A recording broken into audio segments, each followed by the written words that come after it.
Counting on Katherine, how Katherine Johnson saved Apollo 13.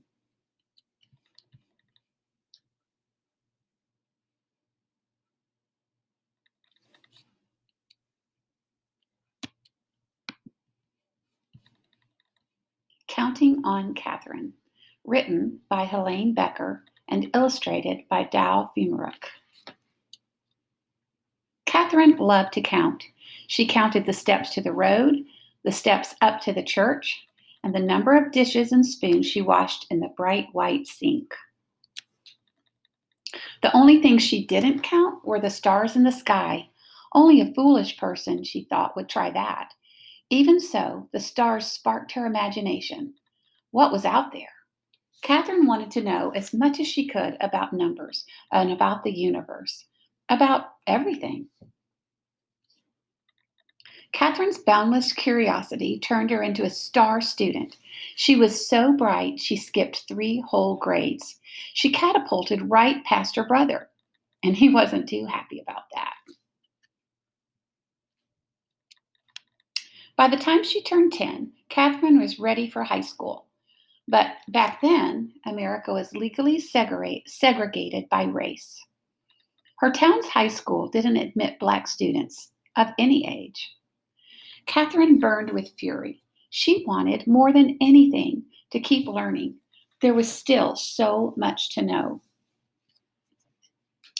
"Count on me," Katherine's father told her. And by working night and day, he earned enough money to move the family to a small town with a Black high school. Katherine loved high school. She was a very good student, but math was still her favorite. She dreamed of becoming a research mathematician, making discoveries about the number patterns that are the foundations of the universe. In those days, though, there were no jobs as research mathematicians for women. Professions most available to them were teaching and nursing. So Katherine became an elementary school teacher. She liked her job and she loved her students, but she never stopped dreaming about exploring numbers. In the 1950s, the U.S. government National Advisory Committee on Aeronautics, or NACA, hired thousands of new employees.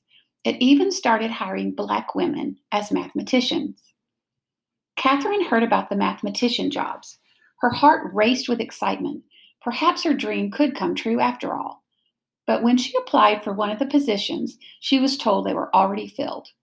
Katherine had to wait a whole year until new spots opened up. Her patience paid off. She got the job. A few years later, the Soviet Union sent a rocket ship into space, launching a space race with the United States. NACA was rolled into a new space agency, the National Aeronautics and Space Administration, or NASA. Katherine now found herself at the heart of America's space program. She worked as a computer. Electronic computers were not widely used yet, calculating long series of numbers. All the computers were women. They were given the tasks that men thought were boring and unimportant. But that didn't bother Katherine. She knew that without her contributions, a spaceship couldn't reach its destination nor safely return to Earth. Here's why. Sending a rocket ship into space is like throwing a ball into the air. At first, the force of the throw sends the ball up, up, up. But as the energy runs out, the ball's path curves back toward the ground. Where it lands depends on what angle it was thrown and how high and how fast it flew. Because math is a kind of language, Katherine could ask those questions. How high would the rocket ship go, and how fast would it travel? Using numbers. And numbers would provide the important answer, where would it land? To find out, Katherine plotted the numbers she calculated on a graph. When she joined the points together, they formed a curved line. At one end of that line was Earth, at the time the rocket ship launched, and at the other was where Earth would be when the ship landed. Katherine's reputation for accuracy and strong leadership skills She was known for asking plenty of questions, got her promoted to the Project Mercury, a new program designed to send the first American astronauts into space. Mercury's missions were going to be dangerous, so dangerous that even the project's star astronaut, John Glenn, refused to fly unless Katherine okayed the numbers. "You can count on me," she said. Glenn's spacecraft, Friendship 7, orbited Earth 3 times and returned home safely. And Glenn became a national hero. Katherine was promoted again. Now she was asked to calculate the flight paths for Project Apollo, the first flights to the moon. "Count on me," she said. On July 20, 1969, the Apollo 11 astronauts walked on the moon. Their feat was celebrated around the world. And more triumphs followed. Apollo 12 rocketed to the moon in November of 1969. Apollo 13 launched on April 11, 1970. But on the third day of Apollo 13's flight, the worst thing happened: an explosion in space. Could the crippled spaceship make it to the moon? And if it didn't, would it be able to get back home to Earth? The 3 astronauts on board were in grave peril. Commander Jim Lovell told Mission Control, "Houston, we've had a problem." Back on Earth, Katherine Johnson got a phone call. Her flight path calculations would have to be done all over again, and perfectly. It would be the toughest challenge of her life. Katherine told Mission Control, "You can count on me." She rolled up her sleeves, took a deep breath, and began doing the math. She worked hard and fast. A few hours later, Katherine's calculations were finished.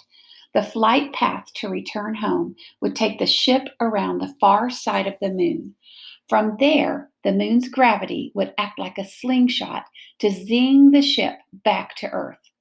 To get home, the crew of Apollo 13 would have to follow Katherine's course exactly by burning off fuel at precise intervals. If the astronauts made a mistake, their ship would drift through space forever. Katherine waited anxiously to hear the astronauts' report. Finally, it crackled over the loudspeakers. "We've got it!" And Apollo 13 was back on track. Katherine Johnson had done it. She had brought Apollo 13 home. She was no longer the kid who dreamed of what lay beyond the stars. She was now a star herself. If you want to know more about Katherine, you can check this book out from our library.